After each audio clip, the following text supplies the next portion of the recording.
Welcome back to Caffeine Confessionals. My name is Allan. I recently put out an article where I talked about some of the best good guys in challenge history, the easiest people to root for.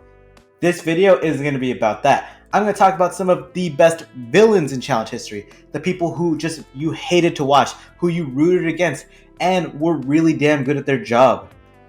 Keep in mind, this video is breaking down the best villains, not the most hated players, but the best villains. So people like Camilla Nakagawa, Dee Nguyen, Evan Starkman, Kenny Santucci, they're not on this list because they're just hated. They're not actually good quality villains who, yeah, you root against them, but they're just evil. They're just bad in so many ways. Whereas a good villain, you kind of want to see them on the show still. For this video, I put the best villains into a top 5 list so that way it is easier for you to consume. Before I jump into that list, I'm going to give out some honorable mentions. First, I'm going to mention Emily Bailey, all the way from the OG seasons of the show. Just a very despicable girl, was one of the first to use the alliances to her advantages, and then just quit the game at the end because her boyfriend got knocked out. That's some top tier villain stuff. Then you got Wes Bergman, who I'm not really sure where I would put him because he toes the line of villain where he wants to play politics and be a bit nefarious, but most of the time throughout his early challenge career, he was an underdog and he's always gone against the most evil people. So it's really tough to define him. So he's kind of like the Deadpool of the challenge where he's a bit of an anti-hero in his own right. Then there is the two female dominant alliances of the Mean Girls from Inferno 2 and the Lavender Ladies, which are more modern. I don't want to put them as top villains because I think villain is a bad label for them, because even though they might start drama and they might be a bit mean at times, as a whole, women don't control the politics of this game very often. Thus, labeling two strong female alliances villains when it doesn't often happen in this game, it just seems a bit sexist. On to our villains, and we're starting off with the player who, in my opinion, is statistically the greatest player in challenge history, Mr. Jordan Wisely. And what's so funny about Jordan being a top villain is the fact that on paper, he should be an inspirational story. The guy was born with a disability, and despite that, he's overcome the odds and become one of the best players ever. Awesome at swimming, awesome at eliminations, awesome at finals, awesome at almost everything on the challenge, except just being a normal good guy who could just go with the flow, because the guy's personality gets in the way all the time, and if it didn't, he'd be one of the most beloved players ever. Jordan's behavior over the years has irked many fans. Some incidents include his racially charged fight with Naya on the Real World Portland, his making fun of Jemmy's looks, saying that she had a Down syndrome face on the Challenge Jury 30, and the way he's just put down so many women as competitors over the years, including top people like Cara Maria. Meanwhile, the only women he's generally tend to champion are people like Laurel, Sarah, and Tori, people who he's hooked up with. The most unbearable Jordan season had to be Free Agents, where his rivalry with Bananas somehow turned many people into Bananas fans, where you just wanted to see him shut Jordan up because he was acting so obnoxious all season, whether it was in the competition showboating for no reason, or just showing off his relationship with Laurel in such a way that made you want to barf. At the same time, Jordan is a brilliant villain because he is talented and he is intelligent, and it's frustrating because there are so many times where you've wanted to watch him lose, and then his brain works, and then his athleticism kicks in, and he finds a way to win. So even though you are rooting against him, you were just impressed, like, damn, how did this guy do this? And when he does lose, like he did to Fessy on Total Madness, you're still happy because he's a bit of an elitist, he's arrogant, and watching him get his just desserts every once in a while is a good thing for us, the fans. Jordan is a person who wants to be right 100% of the time, and the fact of the matter is, he's right a lot of the time.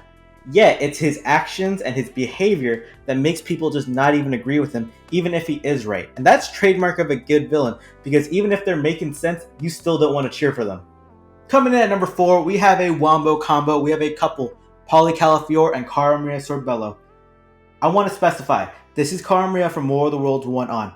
Anything from the past before that, she was labeled probably as a good guy, and for good reason. On my top 10 good guy list, I named Cara as the second best good guy in challenge history because after Free Agents, when she broke her hand and lost to Laurel, everyone was on her side and wanted to see her win more than anything. Ironically, this moment that made her such a big underdog eventually is part of the reason why she's become one of the challenge's greatest villains, because over time, she became one of the faces of the franchise, a 2-time champion, and is one of the biggest figures with one of the biggest fandoms in challenge history. Once that magnifying glass is on you, every single decision you make becomes scrutinized, and it really felt like at a certain point, Cara was making the wrong move time after time after time. The way she played the game on War of the Worlds 1 and War of the Worlds 2 was incredibly distressing, where on War of the Worlds 1 specifically, she just kept targeting Kyle over and over again, trying to warn girls not to hook up with him, where she has a new boyfriend in Paulie that she said she loves, yet she can't stop going after Kyle for some reason, whatever it is, and they're going after him, and they're targeting him, and they're trying to make his life hell, and Kyle's just trying to live his best life. Yeah, sometimes Kyle would poke back and maybe exacerbate the issue, but as a whole, he was just trying to move on and play the game. Meanwhile, Paulie and Kara played one of the most obnoxious, yet at the same time impressive political games in challenge history. They controlled almost every single vote in that game, and they decided who was going to the final. The problem is, they cast aside Jordan, and they alienated him, and they put one of the strongest players in challenge history on the opposite team and took him off their own team for the final. In the end, in classic villain fashion, they ended up with egg on their face. Jordan ends up $250,000 richer, and if you make us root for Jordan after everything I just said about him earlier, that definitely puts you one spot above him on the villain list. I didn't go too in detail on Paulie, and I think it's just pretty obvious that he's a villain. He acts very cocky, similar to Jordan, without the challenge championships, and he seems to get into a lot of drama only when the cameras are on him because he wants that camera time desperately. As individuals, I don't think I would rank either player on this top 5 list, yet as a couple, they are perfect in the worst way possible. I just think of that scene from War of the Worlds 1 where they talk about everywhere in the house they're going to have sex with, and they just feel like a 10th grade couple put on reality TV in their 30s. Ugh. Great competitors too. I actually love watching them because they make my job so much easier writing about this show. Coming in at number 3, we have challenge champion Dr. Frank Sweeney, and this is more for his performance on the Challenge Battle of the Seasons 2012. Frank became immediately hated on Battle of the Seasons because he became the ringleader of a giant rookie/inexperienced player alliance that targeted the veterans successfully. He got fresh meat in Real World Austin, 2 of the most veteran teams, kicked off in the first 4 episodes, and his behavior was a bit cocky, it was a bit erratic, and he was a bit emotional, getting into drama all the time. When Frank argued with people, he did not have a limit, he only played dirty. With Dustin, he made fun of his gay porn past. With Jemmy, he made fun of her looks. With Nani, he made fun of her sister's previous addiction problems. The guy had no limits, no boundaries, and he was going for the throat at all times. He was verbally and physically abusive towards his partner Sam. It's easy to see why he's a villain. The guy was a bit of a monster on this show.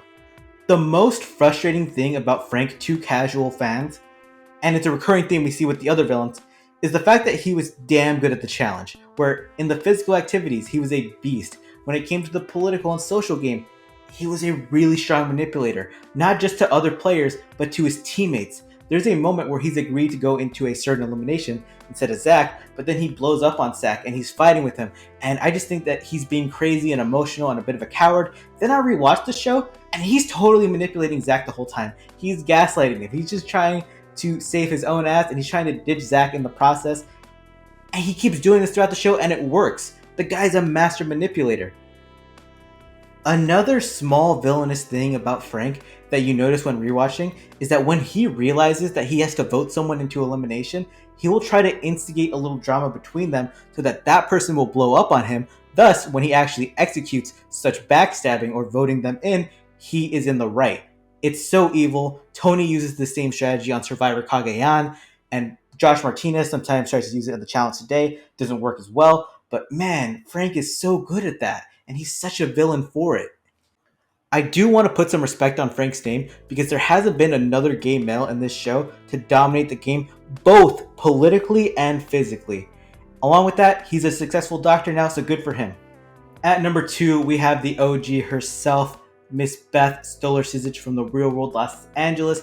And Beth is so much different from all these other villains because she isn't a great competitor. She's just a good pot stirrer, where she walks into the room and the vibe is completely killed. I've never seen someone come on these shows time and time again and just be unanimously hated like Beth.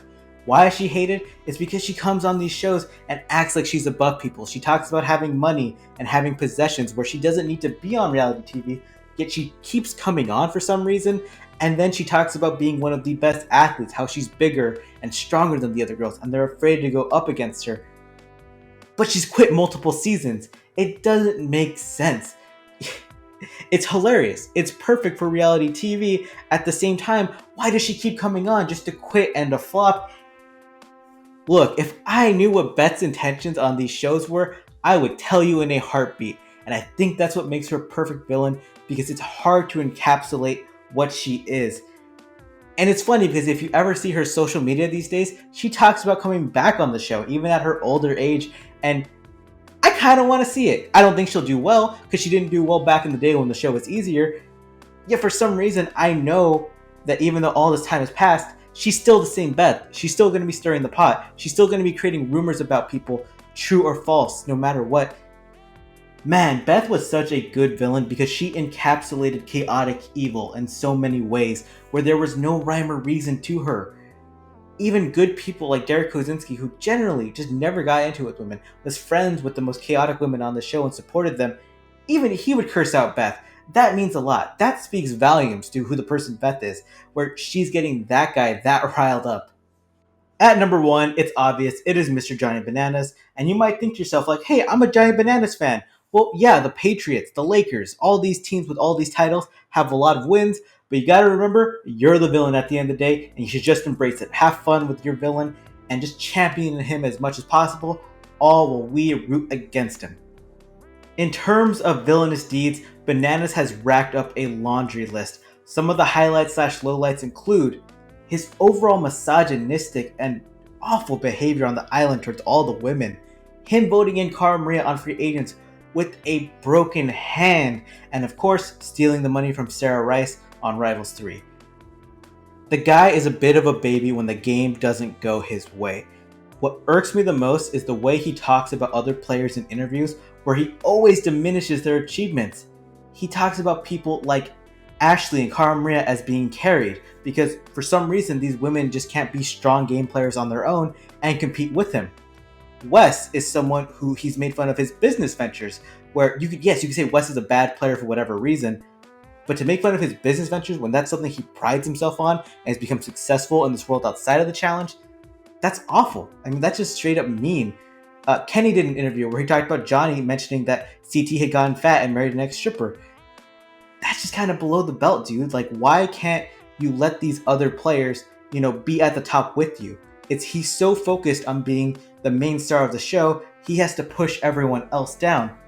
That's just straight up political propaganda, where Johnny is saying these things and he's trying to get it in people's ears, where he has such a large audience that other people repeat this. And with other people repeat this, other people will believe it because, again, he's a villain and he's almost like a political leader, where he's spreading this misinformation throughout the world. I mean, maybe sometimes some of it is true, but it's not his place to spread it. But again, this is why Johnny Bananas is a great villain, because the challenge is an SNL type show with a giant cast, yet he's monopolized it to a point where he's become a face and he's become a central figure that the show rotates around. To me, the sign of a great villain is the fact that you want to watch them lose more than you want them to not be there. And man, watching Johnny Bananas lose is like Christmas dinner. It's just perfect to me. Even though I am enjoying my break from him right now, I know that in a couple years, I want to see him again because I want to watch that dude lose. No matter what season it is, I'm probably not going to be on his side unless there becomes a more detestable villain than him. I hope you enjoyed this video. Please comment with who you think the biggest villain in challenge history is, and make sure to drop this video a like and a subscribe if you aren't already subscribed to the channel. Have a great day.